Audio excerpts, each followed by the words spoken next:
Welcome to Constitutionalist Politics Podcast, aka CTP. I am your host, Joseph M. Leonard, and that's Lenard. CTP is your no muss, no fuss, just me, you, and occasional guest type podcast. Really appreciate you tuning in. As Graham Norton would say, let's get on with the show! Hello, everyone. Welcome to another Constitutionalist Politics Podcast. If you're looking behind the scenes video, yes, the new background with the city of Detroit in there. I dropped politics, but we still get into them. And welcoming me today. Joining me today is Jose Nino. No, not like the Nino, the Pinta, and the Santa Maria. Jose Nino, nor like La Nina, more like El Nino. Jose Nino, right? Welcome to the show, Jose. Yeah, thank you so much for having me on and for the colorful introduction. Well, I like to joke around with people with their names because I'm touchy about name. My last name looks French, like Leonard. It's not. It's actually derived from Polish. It was Leonard Interesting. Leonard Owaskowicki or whatever at some point. It's Leonard without an O. And I have to go by Joseph M. Leonard because there is a Joseph Leonard who's also a Christian author out of South Carolina. So I'm touchy about names. I get it. And I like joking about it because, humor helps put things in people's heads. It's funny you mentioned that, because technically in Spanish my name would be Nino because of the tilde, the accent mark on the second N. But in government documents in the US it's technically Nino. But I have noticed I have a doppelganger that's in a somewhat tangential field, in terms of international relations. I've seen it when I go on LinkedIn, but but they don't really look like me, so there's not going to be any confusion there. Maybe you need to start doing like I do. Put the middle initial in. Yeah. I like to joke. In fact, I've got my 6th international book will be out now by the time the show airs. The Book of Kennedy, Project Carpe Diem. And I joke in the book in there that, I'm Joseph M. Leonard. He is Joseph Leonard. I am not he is not me. Those aren't pseudonyms for each other, right? I am not he is not me, and neither of us will be confused for Shakespeare.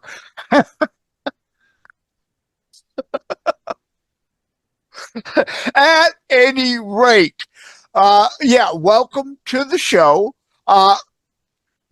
Before we get into, I have circled on my notes, published author and items cited by members of Congress, but let's put the garbage truck in reverse, beep, beep, beep, and get into the proverbial, Christian show, pun intended, proverbial usual first question.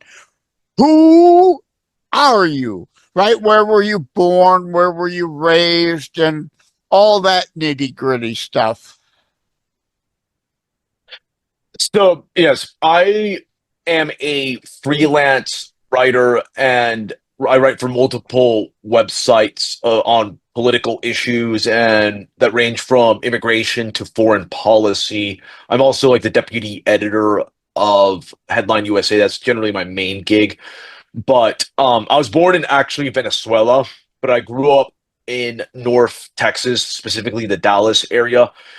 I've lived all over in the United States. I'm actually currently in Charlotte, North Carolina, and I've also lived abroad. Oh, yeah. Take a trip to South Carolina and say hello to Joseph Leonard to me, because he don't ever return my emails or my attempts to outreach. As we've got similar names. we should connect and at least have a conversation, but he never gets back to me. At any rate, I'm sorry. Perhaps I could link you up with him. Yeah, you could be my ambassador, right? Yes. Yeah, your liaison. Anyway, I interrupted you. You're currently in North Carolina. Where else have you been? Well, I've lived abroad as well. Like I've lived some time in Colombia, Chile. Yeah. I'm pretty well traveled, but now I'm very much settled in though in the United States. Okay, so let's get into, I guess, first the published author part, because we have that in common, of course. What are some of your books? Do you have any to hold up for behind the scenes video there? No, there are actually two ebooks. One is How Socialism Destroyed Venezuela, and Amen to that, brother. Amen. the other is the 10 Myths of Gun Control. Oh, there's a. I don't even need to write those down. I know I need to go get those immediately after this. There are ebooks on Amazon Kindle, then I take it. Yeah, well, they're mostly on PDFs. You can acquire them from Gumroad, the platform Gumroad. I can send you a link to that as well. Yeah, please do, and then that way I can. Go ahead and vocalize the link, and then I'll also put it on the scroll at the bottom and try to remember to put it in the show notes. What is it?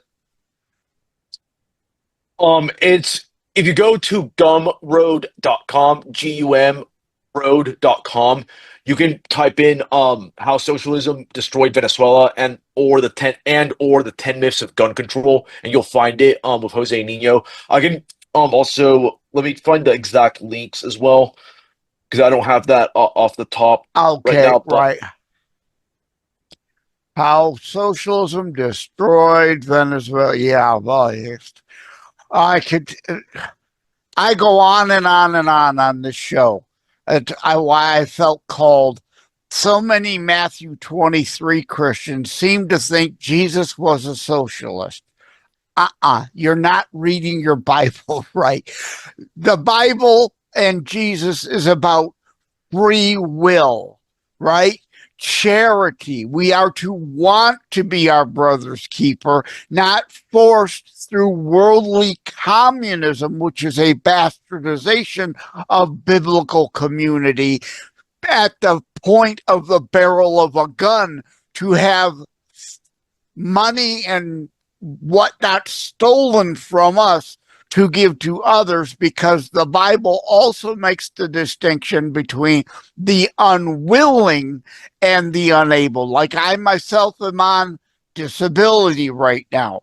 I prefer to have my six-figure IT salary, but instead I'm barely able to keep the roof over the head, the lights on, and the show going. On disability income, right? There's a distinction. I have no obligation whatsoever under biblical community to those who are unwilling to bother to want to do anything for themselves. I have obligation to others who are unable for whatever reason. Yes? Yeah, I'm not the most well versed on Christianity, but I do see a good deal of leftists using Twisting, Christian warping. appeals Yes. Christian appeals to support their agenda, and it's very disingenuous. I mean, socialism and totalitarian communism can just be refuted by pointing out basic economic facts that completely seizing the means of production of the economy and abolishing private property is just going to lead to unmitigated disaster and just turn your country into an economic basket case at best, or at worst, like a complete totalitarian police state where you live in economic misery and face constant repression. Yeah. I pretty much can tell how you're going to react to who I call Madman Dummy, right? The idiot running for New York mayor right now, Mad Dummy or whatever his name. I call him, like I say, Madman Dummy. Uh, Wanting to seize control, take over, and have government run grocery stores. Yeah, that'll work just as well as the DMV does. And what will be next? Because these commies never end there in seizing control and turning over to government bureaucrats, aka their friends, their family, their donors, and it never works. Next will be what? South African style, let's seize the farms so that we raise the cattle and grow the crops to sell in the store. And of course, then we got to seize the middleman distributors there too. And it all goes to HELL. Yes? Yeah, I mean, this is obviously like politicians, really demagogic politicians get their start more often than not at the local level, and they want to kind of create this microcosm of an economy of this really kind of race-based communism, because I haven't really researched Mondami that much, but I've noticed that he has said, like, talked about redistributing like the assets and properties of like white people in New York City. And this is just you mentioned South Africa. That just Sounds sounds like just like there. yeah. Yes. Yeah, and it's just like a really dumb policy. I mean, New York City has a lot of corrupt politics. I mean, that's not even like up for debate, but what he's proposing, I just don't see as like the solution. Like there's a lot of things you could say about like corporate policies in the US, but um just like abolishing private property is a lot like the last thing you should do to like address corporate inequities and all that. Yeah. Oh, some people refute. This is the reason why they don't want history taught in school, because some refuse to learn from it and they want to ensure for their own power and control. The issue is never the issue with a leftist. All at issue is their power, their control, more for them, less for the average person. But they failed to learn from the Bradford colony and the Mayflower Commie Compact.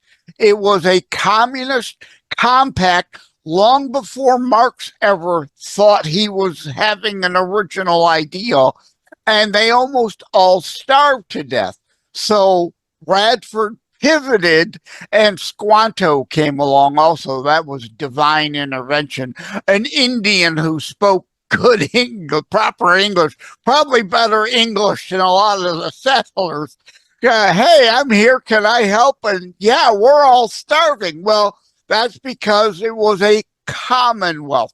He instituted private property ownership, individual personal free will rights over collectivist rights, and the rest they say is history. Our founders knew that, and that's exactly why we aren't a communist nation, nor are we a mobocracy. We are a constitutionally limited representative republic. Yes? Yes, this is something that's generally ignored, that um the US is a system that is supposedly designed to prevent like mob rule, especially at the federal level. At the state level, you can have like your little referendas and local ballot initiatives, but there's a clearly like delineated separation of powers and also Republican features of government that are designed to check like the excesses of impassioned mobs, because you'll get situations like the French Revolution, which was a saturnalia of violence and just radicalism that eventually had to be put down by Napoleon. But like yeah, like that's something that's generally not understood because of the lack of like civics education in the US, where people like to talk about banal terms like democracy, which have become almost meaningless now. And instead what they're really promoting is just like a system of stealing from so-called like oppressor groups like white people and redistributing it to victim so-called victim groups, and it's just completely off base. You have to go back to first principles if you want to solve problems. Yes, I'm with you wholeheartedly there. Yeah, the divide and conquer. And like Barnum used to say, a sucker born every minute, right? Now, if Barnum were alive in the computer age, it'd be a sucker born every nanosecond. And that's what the left plays on, the mobocracy theme of playing on useful idiots. They can lie, and always lie to pass idiotic referendums. And I've got an article on beforeitsnews.com about today's fascia federalists versus the original Federalists. Now, even Jefferson, as a Federalist, and others immediately started to undermine the Constitution, the compromise that was the Constitution, because the Articles of Confederation didn't go far enough, but the states joined freely the Union. The Union did not create the states. And fascist Federalists of today want ever more growing federalist tyrannical power and destruction of the states' rights. You're seeing that. You know that. You speak out against that. Yes, I mean, I think that the ultimate like sovereignty is guaranteed like in the Constitution, that the power is like not delegated to the federal government or delegated to states, and then like But states can then devolve that power to like local bodies and eventually the individual, because it's supposed to be protecting like property rights and the freedom of association. yeah. And yet at the same time, we have an illegal usurpation, overreach of powers, Jimmy Carter creating to pay back the teachers union to help get him elected, the Department of Education, which again is that fascia federalism, dictating to the states how, and I say it's the new color ours. They're peddling radicalism, raunch, and racism that divide and conquer through CRT versus arithmetic, reading, writing, arithmetic, history. They're peddling softcore porn in the schools rather than To Kill a Mockingbird to teach about equality and individual rights. That the Constitution is silent. It is a state right for control of education. You would agree with me on that, yes? Yeah, yes. Yeah, education really should not be administered by the federal government. And yeah, the Constitution is pretty clear. That's a function that's devolved to the states. States can craft whatever policies they see fit on that matter. And it is amazing. It's a clear matter of history. The idiotic communist line, I call the left the commie fasci sociis. This isn't the 1930s. The National Socialist Deutschland-Arbeiter Party socialists, later known as fascists, like El Duce in Italy fascists and Franco fascists in Spain, were fighting Moscow-backed communists at the time. Today, they're all the same. They're only minor variations on the same theme. And I'm betting you agree with me on that. Yeah, today we are facing definitely unique challenges from like the woke cultural left that is Cultural uh, Marxism, yep, in yeah, action. that is just like, obsessed with promoting demographic replacement via mass migration, promoting um sexual degeneracy, and also engaging in this race-based form of Marxism where they're obsessed with trying to, like as I mentioned before, promote agendas that involve the redistribution of resources based on racial and even gender lines on so-called to the benefit of so-called victim groups. And there's like definitely unique challenges to this epoch, but there are similarities in the type of radical spirit of these people. Yeah, well, time is flying already. So let me move to the issue of views have been cited by members of Congress. Now, I used to have a friend, he got himself in trouble, a re-election scandal where he paid for, petition signatures, and who he bought them from had a lot of fake fraud names on there, so he ended up having to drop out of Congress rather than get reelected. Thaddeus McCotter here in Michigan. And back when, you'll recall, and they still try, the left tries to call the GOP the party of no. No, as in we don't stand for anything. We're just always against everything.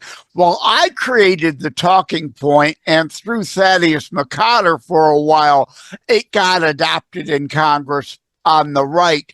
We are the party of KNOW. We say NO to your leftist idiocy because it is unconstitutional, and we KNOW better. We're for things that are constitutional. We're not going to go with your leftist agenda. So what kind of talking points indeed had permeated the right side of Congress out of your materials? Yes, so I do agree that it's good to have like a proactive agenda in against the left and just the political establishment, because I think the political establishment as well is a big threat Oh, to I'm glad you said that, because I need to make clear here. I don't wear the red Republican hat. Yeah, I consider myself a Republican, a real one. I speak out every bit as much against rhinos and CNOs, conservatives in name only, who are often siding with leftists destroying our republic, too. So I just wanted to make that yeah. clarification. You strike me as the same. Yes, and this goes into the point. I'm a firm believer of like a proactive agenda where I want to roll back a lot of the excesses that we've seen over the last century of the government growing and bring more power back to the states and ultimately the people, local government, and have stuff like much less closer to constituencies and not concentrated in DC, because concentrated power is the enemy of liberty and economic stability in this country. So it's best that we work to have a proactive agenda where we get locally engaged and stop corruption, and also provide an alternative framework where we focus on localism and reactivating our communities. I'm with you 100%. Are you familiar with the 1800s Norton v. Shelby Township case? No, not that I'm aware of. I highly recommend you and everybody else go back in the CTP archives and listen to the show on Norton v. Shelby. The Supreme Court ruled long ago, and the case has been ignored on purpose by many, of course, who want a deep state, Sino, Rhino, leftists, liberal, progressives, commie, fascist, socialists, deep state establishment had control of everything. That ruled, indeed, there has been government usurpation and exerting unauthorized power, and that case is there to help roll some of it back. And only recently, unfortunately, has that case seemingly been rediscovered and starting to be used in court case arguments as we have the precedent. We have the Constitution, the number one overriding precedent. And then we have Norton v. Shelby, which the court, before Chief Justice Rob Turds, as I call him, Chief Just Ass, he's not a constitutionalist. He's a political hack a lot of times, moderating the court and trying to keep limited scope rulings. But Norton v. Shelby blatantly came out and said, all of this unconstitutionality is indeed unconstitutional, has no valid authority, and must be rolled back. Yes. I'd even say that the courts themselves, especially the Supreme Court, especially when it's under liberal progressive control, has accumulated too much power. And this is part of my theme where I think that we need to really empower state governments and local governments now, and obviously downsize the federal government, because this is going away from like the foundational principles of the country. Absolutely, positively agree 100% there. And as I said, wow, time's floating by. I try not to have shows that are very long. I call it today's Twitter attention span. Everybody, can't see beyond the nose on their face. Everybody wants, give me the short, condensed version. So let's start to wrap things up. Do you yourself, other than the gumroad.com, where they can find those PDF books, do you yourself personally have a website of your own or anything like that? Yes. So I'm active on social media. First up on X/Twitter at Jose Alnino, ALNINO. And then you can find me on Substack, where I'm mostly active publishing articles. And that Substack is called Jose Nino Unfiltered, and that's josbcf.substack.com. My podcast, El Nino Speaks, is there as well. And that is also on iTunes, Spotify, and it's also on YouTube as well. Good stuff. Thank you, Jose. Al Nino, not El Nino, like the weather phenomenon. So is Al your middle name? No, well, partially, yes. Technically, yes, because it's Alberto. Yeah.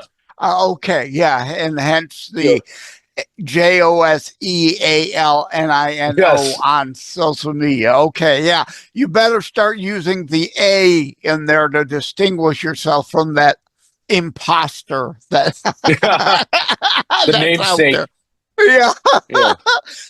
Thank you again for coming on. Take care. God bless. Thank you for having tuned in for Constitutionalist Politics Show. If you haven't already, please check out my primary internationally available book, Terror Strikes, coming soon to a city near you. Available anywhere books are sold. If you have locally run bookstores still near you, they can order it for you. And let me remind, over time, the fancy high production items will come. But for now, for starters, it's just you as a very appreciated listener by me. All substance, no fluff, just straight to key discussion points. A show that looks at a variety of topics, mostly politics, through a Christian U.S. constitutionalist lens. So again, thank you from the bottom of my heart.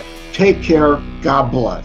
Like and subscribe to Constitutionalist Politics Podcast and share episodes. We need your help.